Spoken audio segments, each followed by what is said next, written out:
ግድ የኔ ነች የምትባል አይነት ሀሳብ ከመጣ አዲስ አበባ የአማራ ነች እንጂ የምትሆነው የማንም ልትሆናችን። መሬት ለህዝብ እና ለመንግስት የሚለው ሽፋን ቀርቶ መሬት የሚሸጥ የሚለወጥ የግለሰቦች ሀብት እንዲሆን መደረግ አለበት። አማርኛ ብሔራዊ ቋንቋ መሆን መቻል አለበት። ከዛም አልፎ የአፍሪካ ህብረት የስራ ቋንቋ እንዲሆን የኢትዮጵያ መንግስት ጠንክሮ መስራት መቻል አለበት። የፌዴራል ስርዓቱ አደረጃጀት ራሱ የክልሎች አደረጃጀት እንደ አዲስ መሰራት አለበት።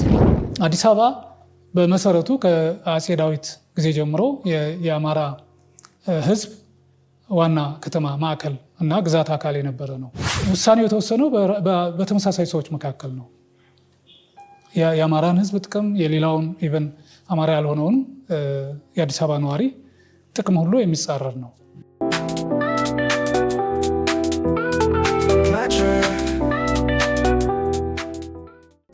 እንደው ወደ ዛሬ ወደ ያዝነው ሌላኛው ጉዳያችን እንለፍና በተለይ ከሰሞኑን በተለይ የአማራ ክልል ጦርነት ጉዳይ እንግዲህ ኦልሞስት ወደ 2 ዓመት ገደማ እየሄደ ነውና ከዛ ጋር በተያያዘ ብዙ ሰብአዊ ኢኮኖሚያዊ ጉዳዮች ችግሮችም በክልሉ እየቀጠለ እንደሆነ እያየን ነውና በመንግስትም በተፋላሚ በዛኛውም በኩል ያለውም ችግሩ እንዳለ ነው። በዚህ መሀል ደግሞ የምክክር ኮሚሽንም እየተደረገ እንደሆነ ሰምተናል። ከሰሞኑ የአብንም እንዲሁም መግለጫ ማውጣቱንም ሰምተናል። በተለይ ከአማራ ክልል ጋር በተያያዘ የሚነሱ ሀሳቦች ወቅታዊ ናቸው፣ መፍትሄ የሚያሻቸው ጉዳዮች ያሉ ይመስላሉ እና መንግስትም እየሄደበት ያለው መንገድ እንዲሁም ደግሞ ተፋላሚ ኃይሎችም እየሄዱበት ያለው መንገድ ትንሽ ነገሩ ስቲል እንዳልበረደ የሚያሳይ ብዙ ነገሮች አሉ እና እንደው ከአማራ ክልል ጋር በተያያዘ የምክክር ኮሚሽኑ በተለይ ደግሞ ልክ ኦሮሚያ ክልል ላይ ባለፈው ጊዜ የምክክር ኮሚሽኑ የተለያዩ የምክክር ሀሳቦችን እንዳገኘ ሰምተናል። አነጋጋሪ ሀሳቦችም እንደተነሱም ሰምተናል። በአማራ ክልልም እንደዚህ ያለ ይዘት ያላቸው ሀሳቦች እየተነሱ ስለመሆኑም ሰምተናልና እንደው ጠቅለል ያለ በዚህ ጉዳይ ላይ ሀሳቦችን እናንሳ ዶክተር። አመሰግናለሁ አሸብር። እንዳልከው አማራ ክልል ያለው ጦርነት አሁን ባለፈው ዓመት ሚያዝያ ማለት 2015 ሚያዝያ አካባቢ ነበር መከላከያ የፋኖችን ትጥቅ ለማስፈታት እና የአማራ ልዩ ኃይልን ለመበተን እንቅስቃሴ ተደርጎ የነበረው። ከዛ በኋላ ከአማራ ልዩ ኃይልም ግማሹ ወደ ጫካ ገብተው ፋኖችም በፍጹም ትጥቃችንን አንፈታም፣ የተደራጁትም አንበተንም ብለው ተቃውሞ በማስነሳታቸው ነበረ ግጭት ተፈጥሮ የነበረው። ያ ግጭት እየተጠናከረ ሄዶ መከላከያም በስፋት ወደ ክልሉ እንዲገባ እየተደረገ ቆይቶ ነገሩ ትንሽ ከቁጥጥር ውጭ ሊወጣ ችሎ የነበረው ሐምሌ 28 አካባቢ ድረስ እንዲሁ ዝም ብለው የአስቸኳይ ጊዜ አዋጅ ሳይታወጅ በክልሉና በፌዴራል መንግስት አመራሮች ስምምነት መከላከያ ይገባ ነበረ። ከዛ በኋላ ሐምሌ 28 ላይ ክልሉን ኦልሞስት ሊቆጣጠሩ ምንም ያልቀረበበት ሁኔታ ስለነበረ የአስቸኳይ ጊዜ አዋጅ ታውጆ የፌዴራል መንግስት መከላከያ ሰራዊቱ በሙሉ ኃይሉ በሙሉ አቅሙ ወደ አማራ ክልል እንዲገባ የተደረገበት ሁኔታ ነበረ። በፋኖች ቁጥጥር ስር ውለው የነበሩ ከተሞችም ነፃ እንዲሆኑ ወይም መከላከያ ገብቶ ነፃ እንዲያደርጋቸው ባህር ዳርን ሳይቀር ለተወሰኑ ቀናት ተቆጣጥረው እንደነበረ ገብተው እንደነበረ ይታወቃል። ያን ለመቀልበስ ጥረት ያደረገበት ሁኔታ ነበር መንግስት። እንደዛም ሆኖ መልሶ የክልሉ መንግስትም የማደራጀት ስራ በመስራት ያው ጦርነቱ ቀጥሏል። እንግዲህ የፋኖ ኃይሎችም በተለያዩ አካባቢዎች ያው ግጭቱን አጠናክረው ቀጥለዋል ወይ ጦርነቱን አጠናክረው የቀጠሉበት ሁኔታ እንዳለ መረጃዎች እየወጡ ነው። የፌዴራል መንግስቱም በተለያየ መልኩ የመከላከያ አዛዦች በክልሉ የተሰማሩ አዛዦችም መድረኮችን እየፈጠሩ በተለያየ መልኩ ሚዲያ ሲናገሩ የምንሰማው እንደዚሁ ይህን ያህል ፋኖ ገደልን ወይም ይህን ያህል እጅ ሰጡ እንደዚህ የሚሉ ዜናዎች አሉ። ከተሞች ላይ ቦምብ ፈነዳ፣ እንደዚህ የደፈጣ ጥቃት ካሄደ የሚል በመንግስት ሚዲያዎችም በማህበራዊ ሚዲያም ብዙ ነው የሚባለው። መሬት ላይ ያለው የሚባለውን ያክል ነው ወይ የሚለውን እንግዲህ በደንብ ሄዶ መፈተሽ ይጠይቃል። ዞሮ ዞሮ ይህ ሁሉ ሁኔታ ባለበትም ጭምር በተለይ በቅርቡ ደግሞ ብራቃት የምትባል መንደር ላይ እስከ 50 ሰው 60 ሰው ተገደለ በመከላከያ ሰራዊቱ ብለው ሚዲያዎች መረጃዎች ያወጣሉ። በመንግስት ተቋማት በኩል የመከላከያን ጨምሮ መግለጫ ሲወጣ ወይም ሲነገር አልሰማንም። የክልሉ መንግስትም በዚህ ዙሪያ ያለው ነገር ስለመኖሩ አላውቅም። ዞሮ ዞሮ በሌላኛው ወገን ግን ብዙ እየተባለ ነው ያለው። በዚህም መከላከያም ሄዶ የሚገለው አለ። ፋኖችም መከላከያ ሰራዊትን ጨምሮ በሌሎችም ላይ ገደሉ ይባላል። መምህራንን ሳይቀር የተለያዩ አካላትን ገደሉ ተብሎ የሚነገርበት ሁኔታ አለ። ይሄ በጣም አሳዛኝ እና አሳሳቢ ነገር ነው። ወደ ምክክር፣ ወደ ሰላማዊ ድርድር፣ ወደ ውይይት መመጣት አለበት። ደጋግመን እነዚህ በፊትም እንደገለጽ ነው እንዲህ አይነቱ ነገር መፍትሄ የሚያገኘው በንግግር ነው። በጦርነት በኃይል በጉልበት አይደለም። እንግዲህ አየ ነው የ2 ዓመት እያስቆጠርን ነው። ከዚህ በላይ ስንት ዓመት እንዲቆጠር ነው የሚፈለገው የሚለው እኔ በደንብ መታሰብ መቻል አለበት ብዬ አምናለሁ። በፌዴራል መንግስቱም በተለይ በፋኖዎችም በኩል ለድርድር ለሰላማዊ ውይይት ዝግጁ መሆን መቻል አለባቸው ሁለቱም ወገኖች ብዬ አምናለሁ። ይሄን መልእክት ካስተላለፉ በኋላ እንዳልከው ሰሞኑን ይሄ ሁኔታም እያለ ጭምር የአማራ ክልል ውስጥ የሀገራዊ የምክክር ኮሚሽን አጀንዳ የማሰባሰብ ስራ ሲሰራ ከርሟል። በዚህ ውስጥ በርካታ ሀሳቦች ተነስተዋል። በርካታ የህብረተሰብ ክፍሎች ተሳትፈዋል። የመጀመሪያው መረጃው ከኮሚሽኑ ያገኘሁት መረጃ የሚያሳየው ነገር አማራ ክልል ውስጥ ወደ 267 ወረዳዎች አሉ። ከ267 ውስጥ በ263 ወረዳዎች ውስጥ ባለሙያዎችን ልኮ አወያይቷል። ተወካይ እንዲመርጡ አድርጓል። ከተለያየ የህብረተሰብ ክፍል ከሀገር ሽማግሌዎች፣ ከወጣቶች፣ ከአካል ጉዳተኞች፣ ከሴቶች፣ ከተለያየ የማህበረሰብ ክፍል አደረጃጀቶች፣ ከሃይማኖት መሪዎች የመሳሰሉት ጋር ተወያይቷል። ከዛ በኋላ እነዚህ 263 ወረዳዎች ተወካዮቻቸውን ወደ ባህር ዳር እንዲልኩ አድርጎ ባህር ዳር ላይ ሲወያዩ ነው የከረሙት።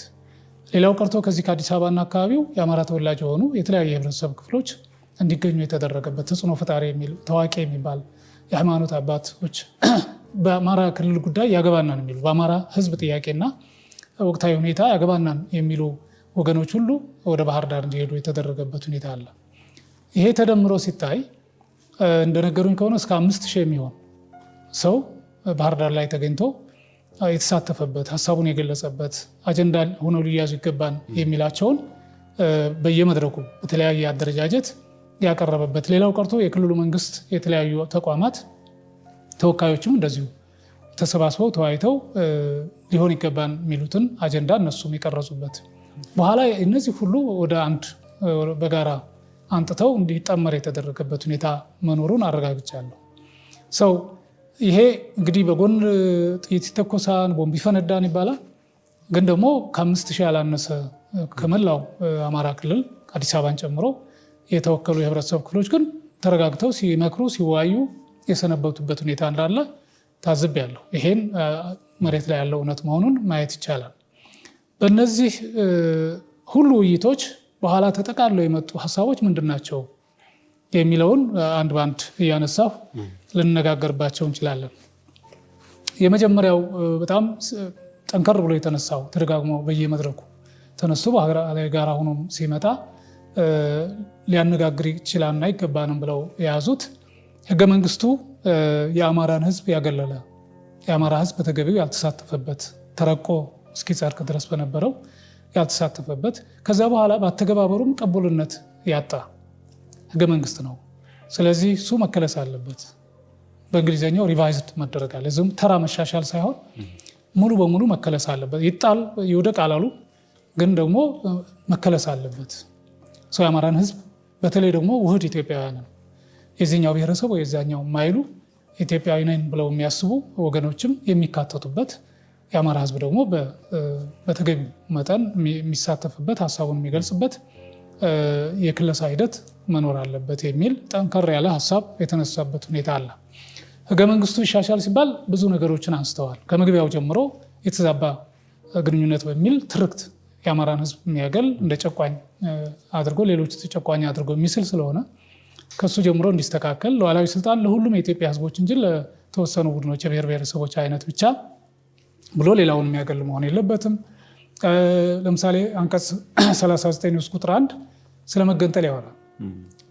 ይሄ መገንጠል የሚለው መውጣት አለበት።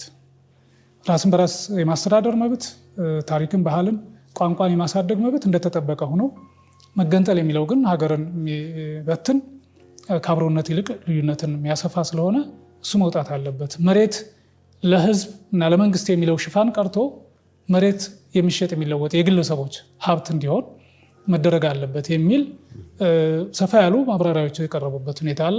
የፌዴሬሽን ምክር ቤት አደረጃጀትና ውክልናም መታየት አለበት። ፌዴሬሽን ምክር ቤት የላይኛው ምክር ቤት እንደመሆኑ መጠን ሕግ በማውጣት ሂደት ውስጥ መሳተፍ አለበት። ሁለተኛ ክልሎችን በሚወክል መልኩ መቀረጽ መቻል አለበት። የተወሰነውን አግሎ የተወሰነውን የሚያቅፍ አይነት መሆን የለበትም የሚል ሌሎች የራሱ የህገ መንግስቱ ማሻሻያ ሀሳብ በጣም ቀያጅ ነው። አንዳንዴ የማይቻል አይነት የሚያደርግ ስለሆነ እሱም ራሱ አንቀጽ 104 እና 105 ላይ ያለው ቀያጅ ነገር መጀመሪያውን በፖለቲካዊ ውሳኔ ህገ መንግስቱ እንዲከለስ ስምምነት ላይ መደረስ አለበት የሚሉና ሌሎች የፍርድ ቤቶችን ነፃነት የመሳሰሉት በርካታ ዝርዝር የምርጫ ስርዓቱን አስመልክቶ አሁን ያለው የአብላጫ ምርጫ ስርዓት አግላይ ነው። ብዙ ህዝብ የሰጠው ድምፅ እና የመረጠው ሰው እንዲቀር የሚያደርግ ነው። ስለዚህ የተመጣጠነ የምርጫ ስርዓት ሊካተትበት ይገባል። የፌዴራሉ የስራ ቋንቋ ከአንድ በላይ መሆን መቻል አለበት።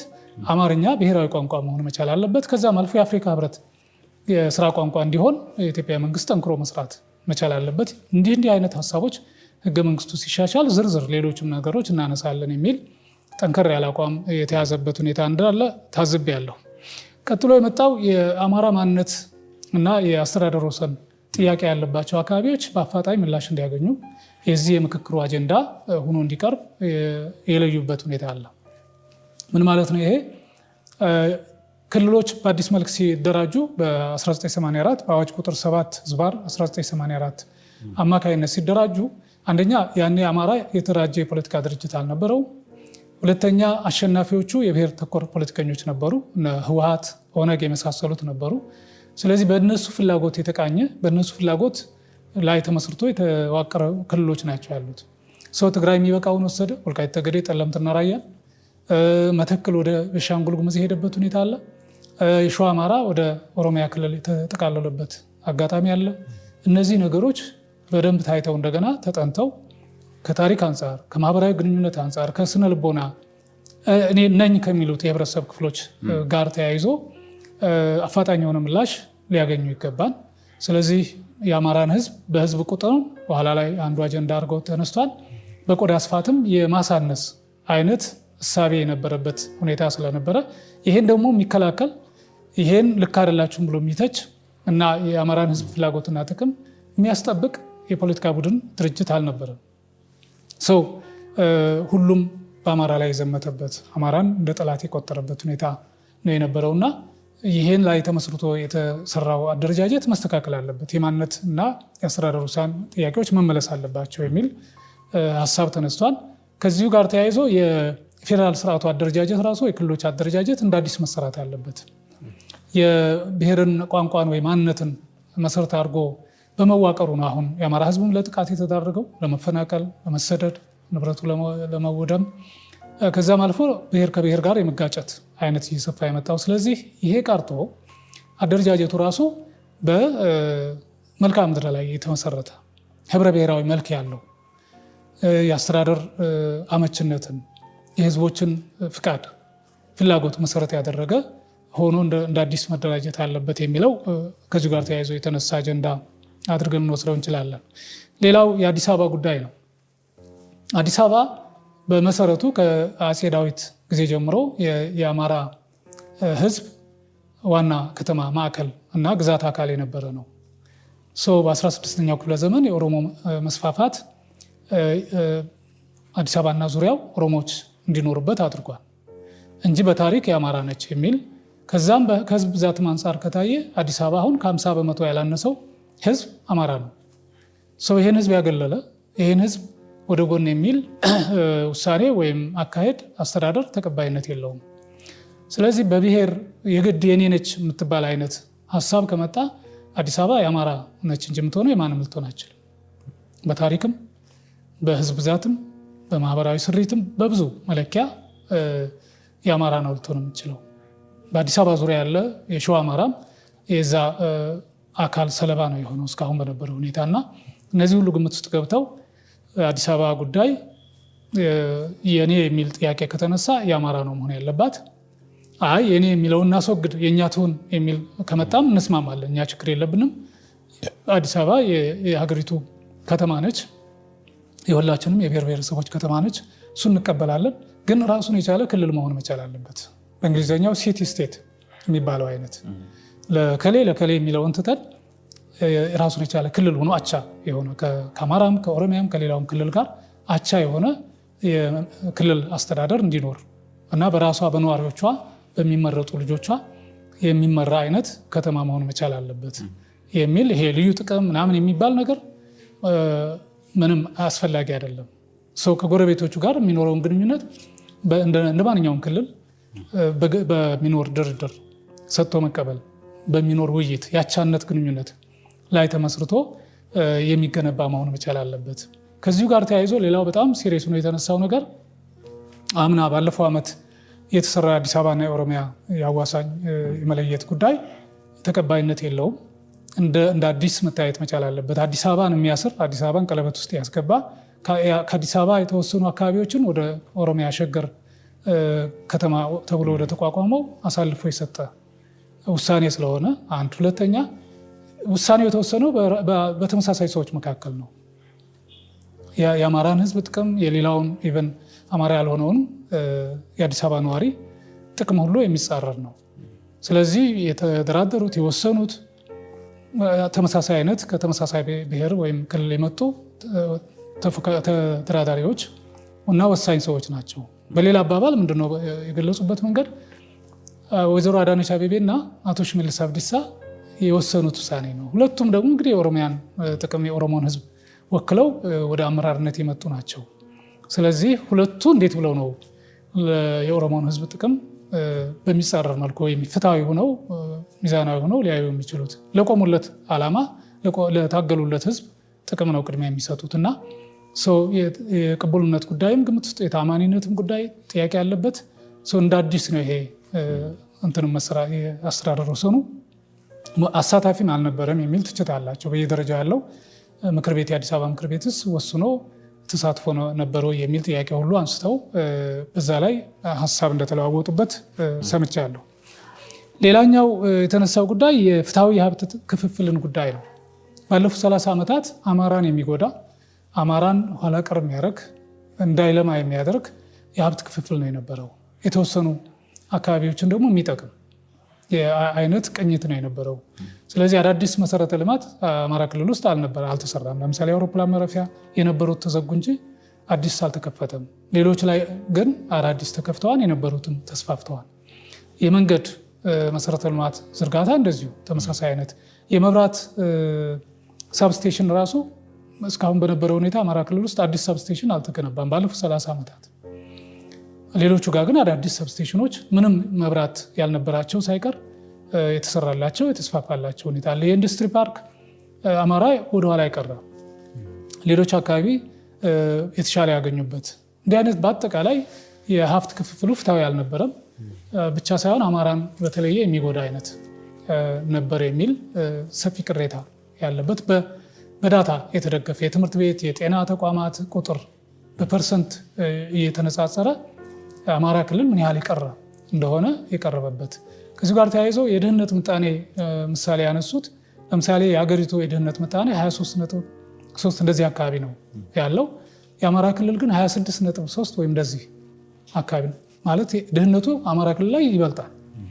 ግን ደግሞ አማራ ክልል የተሻለ ሀብት አለው ስላለማ እንዲለማ ስላልተደረገ ነው እንጂ የሀብት ችግር የለበትም። ይህን በማልማት ረገድ መሰረተ ልማት በመዘርጋት ረገድ ግን ችግር የነበረ በመሆኑ ቢያንስ በድህነት ከፍተኛውን ቦታ የያዘበት ሁኔታ እንዳለ ያስቀመጡበት ሁኔታ አለ። ሌላኛው ከአማራ ክልል ውጭ ያሉ ወይም በሌሎች ክልሎች ውስጥ ድሬዳዋን ጨምሮ በሌሎች ክልሎች ውስጥ የሚኖረው አማራ በግፍ እየተፈናቀለ ውክልናም እንዳይኖረው የተደረገበት፣ አንዳንድ ቦታ ራሱን በራሱ ማስተዳደር ሲገባው ራሱን በራሱም እንዳያስተዳድር የተከለከለበት ማለት ለምሳሌ ኦሮሚያ ክልል ውስጥ በርካታ ወረዳዎች በርካታ ቀበሌዎች እና ዞኖች ላይ ኢቨን ራሱን ችሎ ዞን የሚሆን ራሱን ችሎ ወረዳ የሚሆን ራሱን ችሎ ቀበሌ አስተዳደር የሚሆን የአማራ ሕዝብ አለ። አማራ ክልል ውስጥ ለሌሎች ብሔር ብሔረሰቦች እድል ሰጥቷል። ራሳቸውን በራሳቸው እንዲያስተዳድሩ አድርጓን። ቋንቋቸው፣ ባህላቸው እንዲከበር አድርጓን። የአማራ ሕዝብ ግን በየክልሉ ተገፍቶ ነው ያለው። አንዳንዱ ክልል ላይ እኮ ቁጥሩ ብዙ ሆኖ ውክልና እንኳ በተገቢው መንገድ የሌለው ሁኔታ የተፈጠረበት ሁኔታ እንዳለ በግልጽ አንስተው ያስቀመጡበት አጋጣሚ አለ። ስለዚህ ይህን ነገር በሁለት መልኩ መፈታት አለበት ብሎ ያስቀምጣሉ። አንደኛው አንድ ላይ ሰብሰብ ብሎ የሚኖር አማራ ባለበት አካባቢ እንደየደረጃው ራሱን ችሎ እንዲደራጅ፣ ልዩ ዞን ከሆነ ልዩ ዞን፣ ልዩ ወረዳም ከሆነ ልዩ ወረዳ፣ ልዩ ቀበሌም ጭምር ሆኖ መደራጀት አለበት የሚል ሀሳብ አንስተዋል። ተበታትኖ ያለው ከሌላው ጋር የሚኖረው ደግሞ በቁጥሩ ልክ ውክልና በወረዳም በዞንም ይሁን በክልል እንዲሁም በፌደራል መንግስት ጭምር ተገቢ ውክልና ሊኖረው ይገባል። አሁን ግን ውክልና የለውም የሚል አማራን የሚያገል ፖሊሲ ነው ያለው። አማራን የሚያገል ህጎች ናቸው ያሉት። ይሄን መታረም መስተካከል እንዳለበት በአጀንዳነት የያዙበት ሁኔታ አለ። ይሄ አንድ በደንብ መታየት አለበት ብለው አንስተዋል። ሌላኛው የተዛባና የተሳሳተ ወይም የሐሰት ትርክት በአማራ ላይ የተነዛበት ሁኔታ አለ። ባለፉት 30-40 ዓመታት አማራ ጨቋኝ እንደሆነ፣ ሌሎች ብሔረሰቦች ተጨቋኝ እንደሆኑ፣ አማራ በተለየ መልኩ ባለፉት ስርዓታት የተጠቀም እንደሆነ አድርገው የማየት በተለይ በነገስታቱ ዘመንም ይሁን በደርግ መንግስት ወቅት አንዴ ነፍጠኛ፣ ሌላ ጊዜ ትምክተኛ፣ የገዢው መንግስት ያለፈው የወደቀው መንግስት ርዝራዥ የመሳሰሉት እያሉ መብቱን እንኳ አንስቶ ጠይቆ አንገቱን ቀና አድርጎ እንዳይሄድ የተደረገ ጥረት በጣም አደገኛ ነው። ስለዚህ ይሄ የተሳሳተ ትርክት የአማራን ህዝብ ተጎጂ እንዲሆን አድርጎታል። ይሄ እንዲቀር በተስተካከለ በትክክለኛው ታሪክ እንዲተካ የሚያስማማ ሀሳብ እንዲመጣ በገለልተኛ የታሪክ ባለሙያዎች ተጠንተው እነዛ የሚታረሙበት ሁኔታ መፍጠር፣ የጋራ ጀግና የጋራ ምልክት እንዳይኖረን ያደረገው አንዱ ችግር ይሄ ነው። የተሳሳተው ትርክት ነው። አማራ በየቦታው እንዲፈናቀል በጠላትነት እንዲታይ ያደረገውም ይሄ ነው መንስኤው። በዛ ላይ አግላይ የሆነ ህገ መንግስት ስራ ላይ በዋለበት መዋቅራዊ ድጋፍ ያገኘበት ሁኔታ አለ። ስለዚህ ይሄ መታረም መስተካከል እንዳለበት አንድ ጉዳይ ብለው ያነሱት ነው። ሌላው የአማራ ህዝብ ቁጥር ሆን ተብሎ እንዲቀንስ ተሰርቷል። ለምሳሌ በኢትዮጵያ ውስጥ አሁን 3 የህዝብና ቤቶች ቆጠራ ተካሂደዋል። በደርግ ጊዜ 1976 የተካሄደው ቆጠራ የሚያሳየው ቁጥር ለምሳሌ ከኦሮሞ ህዝብ ጋር የነበረው የቁጥር ልዩነት የ100 ምናምን ሺህ ህዝብ ብቻ ነበር። ከዛ በኋላ ሁለተኛ ቆጠራ ሲካሄድ በ1987 በተካሄደው ቆጠራ አሁንም በአማራና በኦሮሞ ህዝብ መካከል የነበረው ልዩነት 1 ሚሊዮን እንኳ አይሞላም ነበር። 900 ምናምን ሺህ 1 ነጥብ ምናምን ሚሊዮን አካባቢ ብቻ ነው የነበረው። ከዛ በ1999 በተካሄደው የቤቶችና ህዝብ ቆጠራ በአማራና በኦሮሚያ መካከል ያለው ልዩነት ወደ 10 ሚሊዮን ከፍ ያለበት ሁኔታ ነበር። ምን ማለት ነው ይሄ? የአማራ ህዝብ አይወልድም አይዋለድም? የአማራ ህዝብ እዛው ባለበት ነው ቁሞ ያለው፣ ሌላው ግን ይወልዳል ይዋለዳል? ያ እንዳይሆንም ደግሞ የተሰራ ስራ አለ የሚል ጥያቄ ነው የተነሳው። ይሄ እንግዲህ በተጨባጭ ማስረጃ ራሱ መንግስት ባካሄዳቸው የህዝብና ቤቶች ቆጠራ ማስረጃ ላይ ተመስርቶ የቀረበ ነው። እንደውም በቅርቡ አሁን በፕሮጀክሽን ፕሬዲክት የተደረገ ተብሎ ደግሞ የወጣ መረጃ አለ ነው የሚሉት በማዕከላዊ ስታቲስቲክስ አማካኝነት መሰለኝ። የአሁኑ ግምት የኦሮሞውን ቁጥር ወደ 42 ሚሊዮን ያደርሳል፣ የአማራን ህዝብ ቁጥር ግን በ23 ሚሊዮን የገደበ ነው የሚል መረጃዎች የወጡ ነው። 10 ሚሊዮን የነበረው ልዩነት አሁን ወደ 20 ሚሊዮን ከፍ ያለበት ሁኔታን ትመለከታለህ። ሁልጊዜ የአማራ ህዝብ ቁጥር አያድግም፣ የሌሎቹ ግን ያድጋል። ለምን? ይሄ ሁለት ምክንያት አለው ነው የሚባለው። አንደኛ ተቆጥሮ አንደር ሪፖርትድ ይሆናል ወይም በተገቢው መንገድ እንዳይቆጠር ማለት ሪፖርት እንዳይደረግ ተደርጓል። አሊያም ደግሞ እንዳይቆጠር ተደርጓል ሆን ተብሎ፣ አሊያም አማራን በተለያየ መልኩ የማሳነሱ ስራ ሻጥር ያለበት ነው። ይሄ በደንብ መታየት ያለበት። እንደገና እስካሁን እንደውም አንዱ አቋም የተያዘበት እስካሁን የተካሄዱ ቆጠራዎችን አንቀበልም፣ ቅቡልነት የላቸውም፣ በአማራ ክልልና ህዝብ ዘንድ ተቀባይነት የላቸውም። ስለዚህ እንደ አዲስ እውነተኛ ገለልተኛ የሆነ ቆጠራ ተካሂዶ ነው መታወቅ ያለበት። በትክክል ቢቆጠር የአማራ ህዝብ ቁጥር ይበልጣል እንጂ አያንስም ከማን ነው። ይሄ በደንብ መታየት አለበት የሚል ምክንያቱም ቆጠራ ሲካሄድ አንዳንዴ በፍርሃትም በስጋትም ለምሳሌ አማራ ሆኖ እያለ ኦሮሞ ነኝ ሊል የሚችልበት እድሉ ዝግ አይደለም፣ ወይም ትግሬ ነኝ እንዲል የማይደረግበት ወይም ሌላው። ስለዚህ ይሄ ማናምንበት ስለሆነ የዚህ የምክክር ኮሚሽኑ አጀንዳ ሆኖ በደንብ ልነጋገርበት እንደ አዲስ ሊሰራ ይገባን የሚል ሀሳብ አንስተዋል።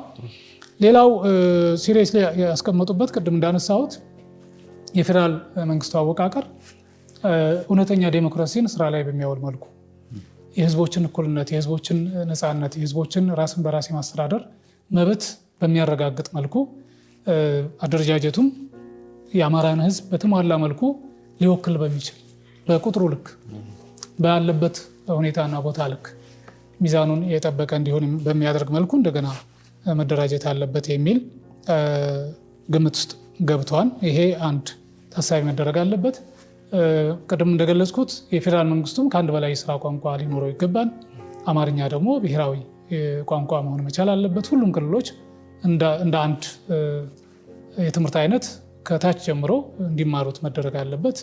ሁሉም ክልሎች የስራ ቋንቋቸው ሁለተኛ የስራ ቋንቋቸው በራሳቸው ቋንቋ የሚጠቀሙ ክልሎች አማርኛንም ሁለተኛ የስራ ቋንቋ አድርገው እንዲጠቀሙ የሚያደርግ አይነት ፖሊሲ ህግ ሊኖር ይገባል። ሌሎችም ክልሎች ደግሞ የሌሎችን ቋንቋዎችም አብረው የሚወስዱ አማርኛን የስራ ቋንቋ ያደረጉ ሌሎች ቋንቋዎችን ሊያሳትፉ ሊያካትቱ ይገባል። ግን ፌዴራሉ መንግስት ይሄን አቋም ሲወስድ ነው ሌሎች ክልሎችም ተበረታተው ይህን ሀሳብ ስራ ላይ ሊያውሉ የሚችሉት የሚል አንድ አማራጭ ሀሳብ የቀረቡበት ሁኔታ አለ። ሌላኛው ኢትዮጵያ የባህር በር እንዲኖራት መንግስት መስራት አለበት። በታሪክም ከቀይ ባህር ኢትዮጵያ ተነጥላ አታውቅም። ይህን ታሳቢ ያደረገ ስራ መስራት አለበት። እንዲሁ በቀላሉ የሚተው አይነት መሆን የለበትም የሚልም አቋም የተያዘበት ሁኔታ አለ። ያ ማለት ግን የአገሮችን ነፃነት መጋፋት አለብን ማለት አይደለም።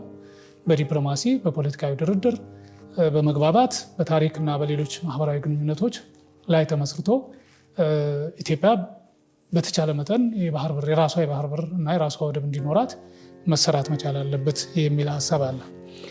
ሌላው ነፃና ገለልተኛ የፍትህ አካላትና የዴሞክራሲ ተቋማት ሊኖሩ ይገባን የሚል ሀሳብ ተነስቷል። ይሄ በጣም በደንብ በዝርዝር የተወያዩበት መሆኑን ነው ያየሁት። አሁን ያሉት ፍርድ ቤቶች ነፃ አይደሉም። ህገ መንግስቱን የመተርጎም ስልጣን አልተሰጣቸውም። ጠንካራ የሆነ ፍርድ ቤቶች እንዲኖሩ ይፈልጋል። ጠንካራ የሆኑ የደህንነትና የጸጥታ አካላት የዲሞክራሲ ተቋማት ሊኖሩ ይገባል። ይሄን ታሳቢ ያደረገ ውይይት፣ ድርድርና ስምምነት ሊኖር ይገባል የሚል ሀሳብ ተነስቷል። ሌላው አሁን ያለው የሰላም መታጣት ጉዳይ በጣም ትልቅ ትኩረት ሊሰጠው ይገባል ተብሎ የተነሳ ነው። የመጀመሪያው ነገር ሰላም ነው። ዝንጀሮ ምንሽን ላውጣልሽ ስትባል ፊት መቀመጫዬን ብላለች እና ቁጭ ብለን እንደዚህ ልንመክር፣ ልንወያይ፣ ልንደራደር የምንችለው ሰላም ሲኖር ነው። ይህን ሰላም ደግሞ በማምጣት ረገድ መንግስት ከፍተኛ ድርሻ አለው። በድርድር በውይይት አሁን ጫካ የገቡ ወገኖቻችን በግጭት ውስጥ ያሉ ኃይሎች ወደ ሰላም ወደ ንግግር እንዲመጡ መንግስት የመጀመሪያው ነገር ተኩስ ማቆም መቻል አለበት። ተኩስ ማቆሙን ማወጅ አለበት በራሱ በተናጠል። ቀጥሎ እስረኞችን የፖለቲካ እስረኞችን በተለይም በአማራነታቸው ወይም የፋኖ ደጋፊዎች ናቸው ተብለው የታሰሩ የህሊና እስረኞች ሊፈቱ ይገባል። ወደ ድርድር የሚመጣው እና የተሻለ ውጤትም ሊመጣ የሚችለው እንደዛ ሲሆን ነው። ይሄ አንድ ግምት ውስጥ መግባት መቻል አለበት። በዚህና የመሳሰሉት ነገሮች ተነስተው የችግሩ በድርድር በንግግር መፈታት አለበት የሚል ጠንከር ያለ አቋም የተያዘ መሆኑን አረጋግጫለሁ። ሌላኛው የአማራ ልሂቃን እና ታጣቂዎች ያሳተፈ ምክክር አሁን ይሄ እነዚህ አካላትም የዚህ ኮሚሽኑ በሚያደራጃቸው በሚፈጥራቸው መድረኮች ተሳታፊ እንዲሆኑ ጥረት መደረግ አለበት። ጫካ ውስጥ ያሉ ወይም ጦርነት ላይ ያሉ ወገኖቻችንም ይህን እድል ሊጠቀሙበት ይገባን የሚል ጥሪ አስተላልፈዋል። መንገድ በመዝጋት የሚፈጠረው ችግር ህዝቡን ነው እየጎዳ ያለው። ትምህርት ቤቶች በተዘጉ ቁጥር እየተጎዳ ያለው ትውልዱ ነው። በተለይ ተማሪዎች ወደ ከ4.5 ሚሊዮን በላይ የአማራ ተማሪዎች ያው ከትምህርት ገበታ ውጭ ሆነዋል። ይሄ ትውልድ እንዳይቀጥል የሚያደርግ ነው። ትውልድን የሚያቀጭጭ ነው። ስለዚህ ሁለቱም ወገኖች ይሄን ታሳቢ አድርገው ለህዝቡ ሲሉ ለሀገራቸው ሰላም ሲሉ ተኩስ ማቆም መቻል አለባቸው። በችግሩን በሰላማዊ መንገድ ለመፍታት ጥረት መደረግ አለበት የሚል ሀሳብ ተነስቷል። ሌላኛው ያው የክልል ህገ መንግስታት ከፌዴራሉ ህገ መንግስት መከለስና መሻሻል ጋር ተያይዞ በደንብ ትኩረት ሊሰጠው የሚገባው የክልል ህገ መንግስታት ራሱ መከለስ አለባቸው፣ መስተካከል አለባቸው። ምክንያቱም በጣም አግላይ ናቸው። የተወሰኑን የህብረተሰብ ክፍል ባለቤት የክልል ባለቤት ነባር ምን በማለት ሌላውን ደግሞ ሁለተኛ ዜጋ አድርገው መጤ ብለው በመፈረጅ በፈለጉት ሰዓት የሚያፈናቅሉት፣ በፈለጉት ሰዓት ንብረቱን የሚዘርፉት፣ በፈለጉት ሰዓት ቤቱን የሚያፈርሱበት አይነት እየሆነ ነው። በዚህ ሂደት ውስጥ ሌሎችም የሚጠቁ እንዳሉ ሆነው የአማራ ህዝብ ግን በከፍተኛ ሁኔታ ተፈናቅሎ አሁን በመቶ ሺዎች የሚቆጠር ተፈናቃይ አማራ ክልል ውስጥ ያለበት ሁኔታ አለ። ስለዚህ የክልል ህገ መንግስታት ራሱ አንዳንዶቹ እንደውም ከፌዴራሉ ህገ መንግስት ጋር እንኳን ራሱ የሚጋጭ ድንጋጌ ያላቸው ይሄን ሀይ የሚል ስለጠፋ ነው ክልሎች እንደፈለጉ ሲሆኑ የነበሩትና የክልል ህገ መንግስታትም መሻሻል መከለስ አለባቸው። ሁሉንም እኩል ዜጋ አድርገው የሚያዩ ሆነው እንዲቀረጹ መደረግ መቻል አለባቸው የሚል ነው። በአጠቃላይ የሀገረ መንግስት ግንባታ ሂደት ላይ የተለያዩ እይታዎችና እሳቤዎች አሉ። አንዱ እንዳንግባባ የሚያደርጉን የሀገረ መንግስት ግንባታ ሂደቱ አንዱን ጨቋኝ አንዱን ተጨቋኝ አድርጎ እንደመጣ አድርገው ስለሚስሉ ነው ሌሎች የብሔር ፖለቲከኞች። በአማራ በኩል ያለው አረዳድ ነው የተለየ ነው። ስለዚህ ይህን ልዩነት የሚያጠብና አንዱን ተጠቂ ሌላውን አጥቂ እንዲሆን የሚያደርግ ነገር መወገድ አለበት። ሀገር ሲገነባ በዛን ጊዜ በነበረው ሂደት ደግሞ ያው የዓለም ተመክሮም አለ። የአውሮፓ ሀገራት እንዴት ነው የተገነቡት፣ ኢትዮጵያ ምንድን ነው የተለየ ነገር የፈጠረችው የሚለው በደንብ መታሰብ መቻል አለበት እና በዚህና በመሳሰሉ ሌሎች በርካታ ነገሮች አንስተዋል። ለዋና ዋና ብዬ ያነሳዋቸው እነዚህ ናቸው። በእነዚህ ዙሪያ አጀንዳ አድርገው የቀረቡበትና አንዳንዶቹ ሁሉንም የኛ አይነት እሳቤ መቆም አለበት፣ አያግባባንም፣ ሊያግባባ የሚችለው በተቻለ መጠን የጋራችን ነው የሚለውን ታሳቢ ማድረግ መቻል አለብን የሚል ሀሳቦች ተነስተው ውይይት ተደርጎባቸው አጀንዳዎች በደንብ ተጠምረዋል። በቀጣይ በሀገር አቀፍ ደረጃ ለሚካሄደው ውይይት እነዚህ በዝርዝር በማስረጃ ተደግፈው ዳብረው ተብራርተው እንደሚቀርቡ ነው የተወሰነው። የሚሳተፉ አካላትም እንደዚሁ የተመረጡበት የተወከሉበት ሁኔታ እንደነበረ ነው የታዘብኩት ያየሁት። መልካም ዶክተር፣ ያው ሀገራዊ ምክክር ኮሚሽኑ ከዚህ በፊትም በዚህ ጉዳይ ላይ እየሰራ ያላቸውን ስራዎች በተመለከተ ሀሳቦችን አንስተን ነበርና በተለይ ስራ እየሰራ አይደለም እያልን ነበርና ያው እድሜ ወይም ደግሞ አመቱም ወይም ደግሞ ጊዜውም እንደተጨመረለት ሰምተናል። የተለያዩ ለውጦችን እንግዲህ እያየን ነው። አሁን አማራ ክልል ደርሷል። ምናልባት ያው የትግራይ ክልል ጉዳይ ነው የሚቀረው። ስፔሻሊ በተለይ ደግሞ የአማራ ክልል አሁን ባለበት ሁኔታ እንደዚህ ያለ ሀሳቦችን መሰባሰባቸው መልካም ይበል የሚያሰኝ ነገር ነው። ግን የብዙዎች ጥያቄ ያው የታጣቂ ኃይሉ ወይም ደግሞ የፋኖ ኃይሎች ቢሳተፉበት የሚል ሀሳብም አለ። ምናልባት እነሱ ቢገቡበት የተሻለ ነገር ይኖራል። ያው አመኔታው እንደሌለ ይታወቃል። አናምንም የሚል ነገርም በእነሱ በኩልም ምክክር ኮሚሽኑ እንደማያምኑም ሲገልጹ ሰምተናል። እና እንደው ከምክክር ኮሚሽኑ ምናልባት የወደፊት ዕጣ ፈንታው ላይ ምን ሊመጣ ይችላል? እንዲህ ፍንትው ያለ የወጣ ነገር ምናልባት እነዚህ የተነሱ በኦሮሚያም በአማራም በደቡብም የተነሱ ጥያቄዎች አሉና እንደው መፍትሄ ነገር ወይም ደግሞ ለህብረተሰቡ መልስ የሚሰጥ ነገር ይመጣል ብለው ያስባሉ? ዶክተር በዚህ እንቋጭ። እውነት ነው እንዳልከው፣ ድርድር በተለይ ምክክር አሳታፊነቱ በጣም ትልቅ ቦታ አለው። ገለልተኛ የሆነ ተቋም የሚመራው መሆኑ መቻል አለበት። አካታች መሆኑ መቻል አለበት። ሁሉንም የህብረተሰቡ ክፍል የሚያሳትፍ የሚያገናኝ፣ ሀሳባቸውን እንዲያቀርቡ የሚያደርግ አይነት እድል መፍጠር አለበት። እስካሁን በነበረው ሂደት እንግዲህ ብዙ እየተባለ የምክክር ኮሚሽኑ ሀገራዊ ምክክር ኮሚሽኑ ብዙም እየተተቸ ግን ያው በአብዛኛዎቹ ክልሎች አጀንዳ ሲያሰባስብ ነበረ። ተወካዮችን አስመርጦ አስለይቷል። የሚቀረው የነበረው የአማራ ክልል እና ትግራይ ክልል ነው የነበረው። የአማራ ክልልን ኦልሬዲ አሁን በተሳካ ሁኔታ በሚል የገለጹበት ሁኔታ አለ። እንዳልኩህ የወረዳዎችንም ቁጥር ስታይ የቀሩት ወረዳዎች 4 ብቻ ናቸው። ስለዚህ አብዛኛው ወረዳ የተሳተፈበት፣ አብዛኛዎቹ ከተሞች አዲስ አበባን ጨምሮ ተሳታፊ የሆኑበት ሁኔታ ሲኖር እሱን ስታይ ተስፋ የሚያጭር ነገር አለ። ነገር ግን ፈታኝ የሆኑ ነገሮች ደግሞ አሉ። እንዳልኩ እስረኞች ባልተፈቱበት፣ ታጣቂ ኃይሎች ባልተሳተፉበት የሚደረግ ውይይት የተሟላ አይሆንም። የምክክር ኮሚሽን ኮሚሽነሮቹም እዛ ላይ ተገኝተው ያስተላለፉት መልእክት ጠንካራ ነው። 2 መሰረታዊ መልእክቶችን አስተላልፉ። አንደኛ መንግስት የተኩስ አቁም እንዲያካሄድ እንዲወስን ጠይቀዋል።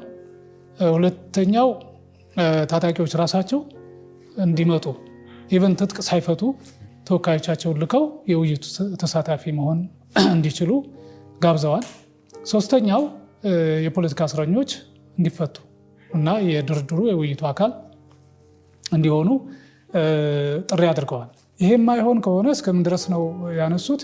ባሉበት እስር ቤትም ሆኖ ሀሳባቸውን እንዲገልጹ ምቹ ሁኔታ የምንፈጥርበት እድል ሊኖር ይችላል የሚል ዝግ አይደለም የሚል ሀሳብም ነው የሰጡና ያን ስታይ ኦኬ ጥሩ ጅምር ጠንከር ያለ አቋም የመያዝ ነገር አለ። እንግዲህ አንዱ የሚጠበቀው የመንግስት ውሳኔ ነው። የተኩስ ማቆም ጉዳይ መንግስት ነው መወሰን የሚችለው። እስረኞችን የመልቀቁ ጉዳይ እንደዚሁ የመንግስት መልካም ፍቃድ ይጠይቃል። ስለዚህ ያን ቢያደርግ የበለጠ ለውይይቱ ሂደት እና ለተሻለ ውጤት አስተዋጽኦ ያደርጋን ተብሎ ይገመታል። መንግስት ይህን ጉዳይ በደንብ አስቦና አውጥቶ አውርዶ በጎ ምላሽ ቢሰጥ ጥሩ ነው ብዬ አስባለሁ። ሌላው ቀሪው እንግዲህ ትግራይ ክልል ውስጥ የሚካሄደው ነው። የትግራይ ክልል ያው እስካሁን በራሳቸው የውስጥ ችግር ምክንያት የምክክር ኮሚሽኑ ሙሉ በሙሉ ሄዶ ውይይት አልጀመረም። በቀጣዮቹ ጊዜያት ውይይት እንደሚኖር ይጠበቃል። ምክንያቱም የኮሚሽኑ ጊዜ አሁን 1 ዓመት ብቻ ነው። ምናልባትም ይሄ ተወካዮችን የመምረጥ የመለየት አጀንዳዎችን በመልክ የማስያዝ እና የማሰባሰቡ ሂደት በዚህ ዓመት ማለቅ ያለበት ይመስለኛል። በቀጣዩ ዓመት መጀመሪያ ወራት ወደ ሀገራዊ ምክክር መድረኮች የሚፈጠሩበት ወይ በዚህ ዓመት መጨረሻ የሚዘጋጅበት ሊኖር ይችላል። ሌሎች ስራዎች ይኖራሉ። ትግራይ ክልል ላይ ያለው ተስፋ ግን ምንድነው የሚል ጥያቄ ልናነሳ እንችላለን። እንደውም አንዱ አሁን የጂኤስቲኤስ የሚሉት አለ፣ የዓለም አቀፍ የትግራይ ምሁራን ማህበር የሚባል በቅርቡ መግለጫ ወጥቷል። የትግራይ ክልል የህዝብ የመረጠው መንግስት እና ምክር ቤት በሌለበት ሁኔታ ሀገራዊ ምክክር ማድረግ የሚቻል አይደለም፣ ይሄ ሊካሄድ አይገባውም የሚል አቋም እንዳንጸባረቁ ሰምቻለሁ ዜና ላይ። እንግዲህ የታደሰ ወረደ አስተዳደርስ ምን ያህል ለዚህ ፈቃደኛ ይሆናል፣ ምን ያህል ቁርጠኛ ይሆናል፣ ምን ያህል የምክክር ኮሚሽኑ ጋር አብሮ ለመስራት ዝግጁ ነው የሚሉት ነገሮች ያሳስባሉ። የደብረጽዮን ህወሓት ለዚህ ዝግጁ ነው ወይ፣ ተባባሪ ነው ወይ የሚል ጥያቄም ሊነሳ ይችላል። ዞሮ ዞሮ ግን እንግዲህ አንዱ ጀነራል ታደሰ ፈርመው ከሄዱት ቃል ኪዳን መካከል አንዱ እንዲህ አይነት ነገሮችን በአግባቡ እንዲያስተናግዱ ግዴታ የሚጥል ነው። ስለዚህ ተስፋ የማደርገው ጀነራል ታደሰና እሱ ዙሪያ ያሉ ሰዎች ይሄን የምክክር ዞሮ ዞሮ የሚመካከረው የክልሉ መንግስት አይደለም፣ የክልሉ ህዝብ ነው። የክልሉ ህዝብ ደግሞ የመረጠው መንግስት ኖረም አልኖረ ሀሳቡ አለ፣ አንድ ነው።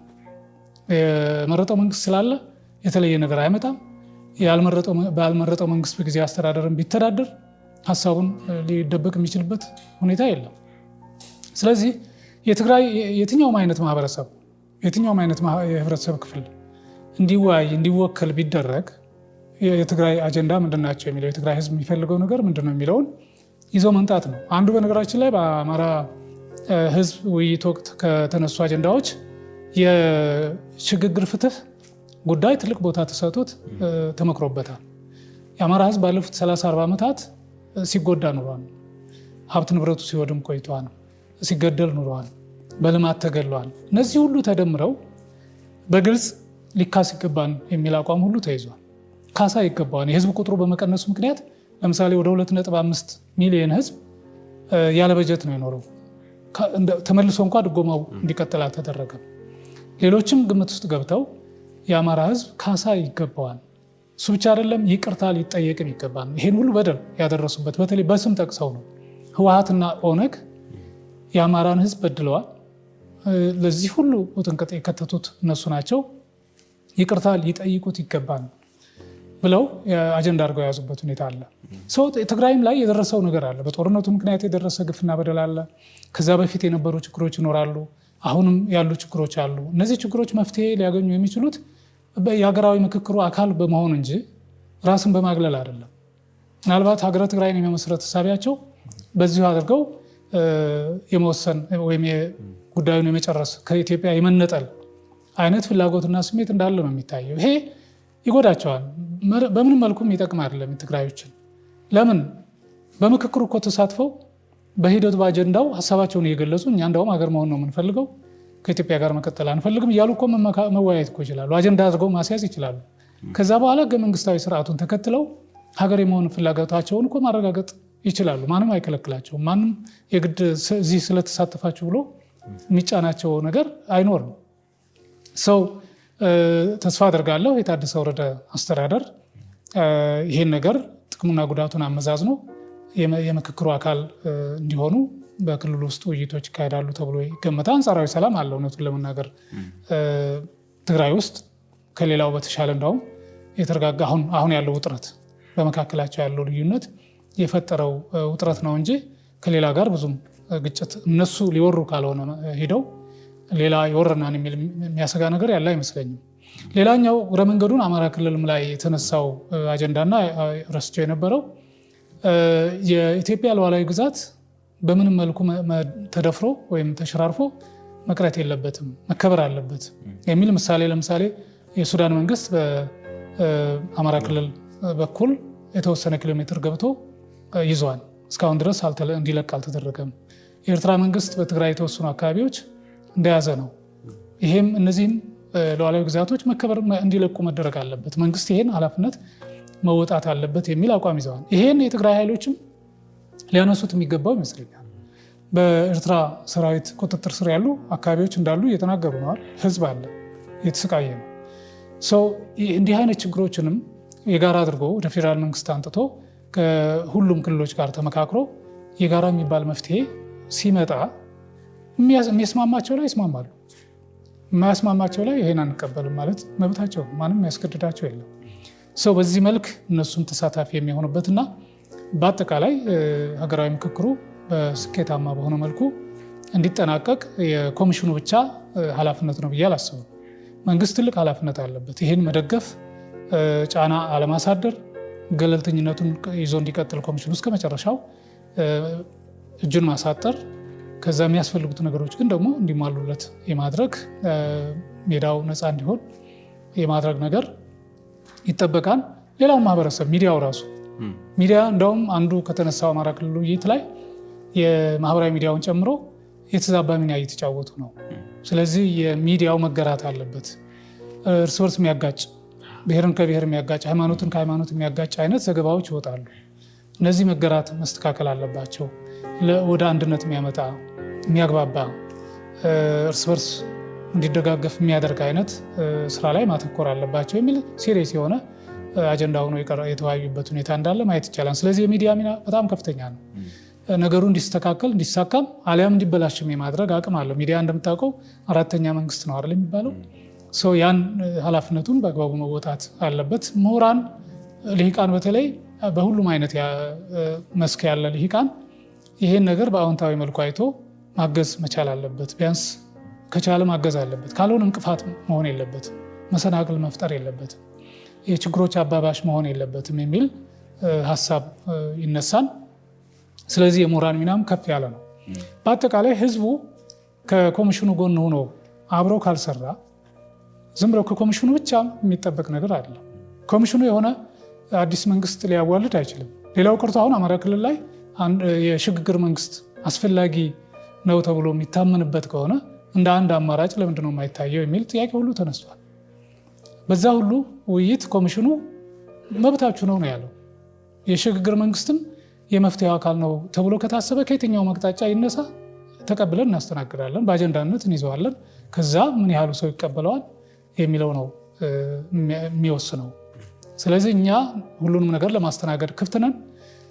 መጨረሻ የሚወሰነው በእናንተ ተወካዮች መድረክ ነው የሚል አቋም ነው ሲያንጸባርቅ የነበረው እና የተኩስ አቁሙንም ራሱ መጠየቁ ደፍሮ እስረኞች እንዲፈቱ ብሎ መጠየቁ በራሱ እና ታጣቂዎችም ከነትጥቃቸው ጭምር ትጥቅ ሳይፈቱ ጭምር ተወካዮቻቸውን ልከው የዚህ ድርድር፣ የዚህ ውይይት፣ የዚህ ምክክር አካል መሆን ያለባቸው ብሎ ይፋ ጥሪ ደጋግሞ ያቀርቡ መሆኑን ተመልክቻለሁ። በሚዲያም ተነግሯል። በመድረኮቹም ላይ በግልጽ በድፍረት የተነሳበት ሁኔታ አለና በዚህ መልክ ከቀጠለ የተሻለ ውጤት የማይገኝበት ሁኔታ ይኖራል ብዬ አላስብም። ያ ማለት ግን 100% ይሳካል ማለት አይደለም። ሌሎች ሀገሮችም ልምድ የሚያሳየው የብዙዎቹ ሳይሳካ ቀርቷል፣ የከሸፈበት ሁኔታ እንዳለ ማየት ይቻላል።